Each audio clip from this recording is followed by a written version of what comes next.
According to a whistleblower who spoke to the Washington Post, defying the Niger exit order puts US troops at risk and leaves them vulnerable. Greetings, everyone. Today's video focuses on a US Air Force whistleblower stationed in Niger who accuses the Biden administration of disregarding a military junta's eviction order, thereby jeopardizing the safety of American troops.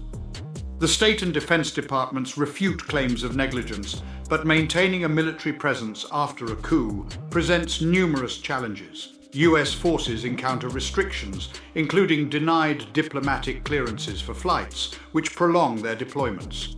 Uncertainty looms over the US military presence in Niger due to tensions with the junta and Russian involvement, leading to calls for the withdrawal of American troops fueled by growing resentment influenced by Russian disinformation. Without any further delay, let us begin our discussion.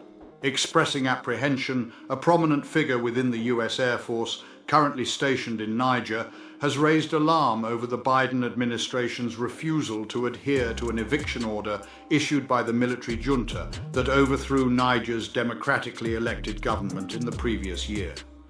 In a confidential communication submitted to Congress, as reported by the Washington Post, the informant alleges that senior officials at the US Embassy in Niamey are intentionally withholding crucial intelligence in order to maintain the facade of a robust bilateral alliance. This deceit, according to the whistleblower, has the potential to jeopardize the safety of American personnel and strain relations with other African nations. Despite facing difficult negotiations that may not result in a favorable outcome, both the State Department and the Defense Department have firmly denied allegations of negligence and reaffirmed their dedication to maintaining a military presence in Niger. The issue was brought before Capitol Hill even before discussions began with Niger's Prime Minister on Wednesday.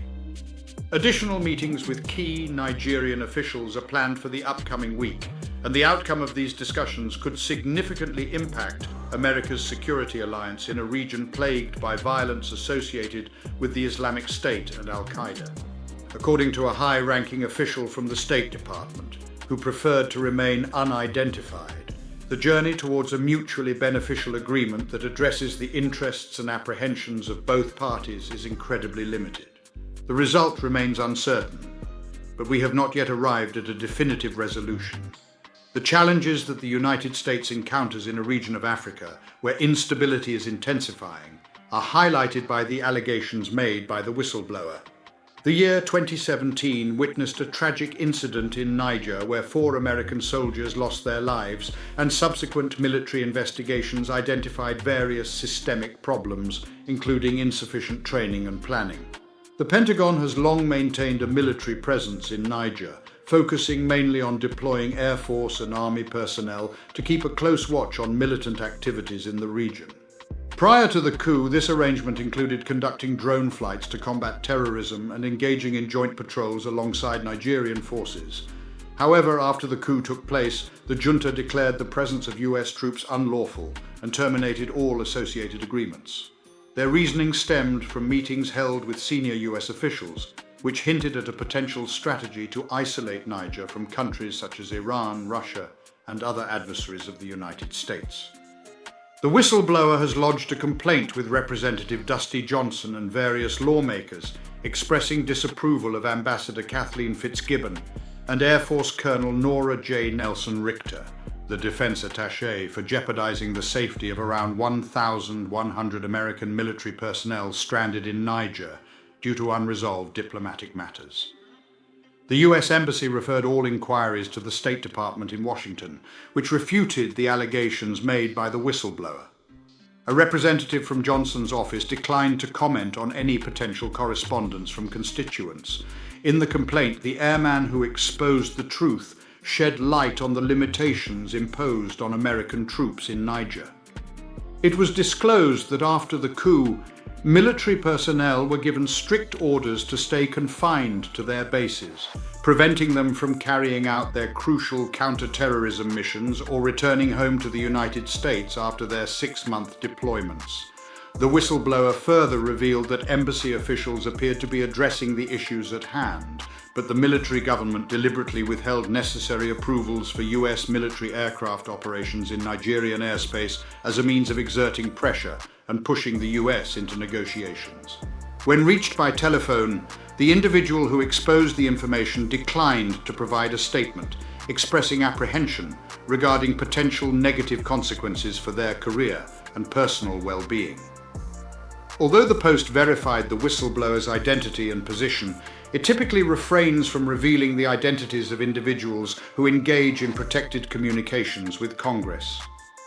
The coup's impact on personnel was acknowledged by senior US officials who, while empathetic, disregarded the whistleblower's assertions of concealed intelligence and compromised troop security.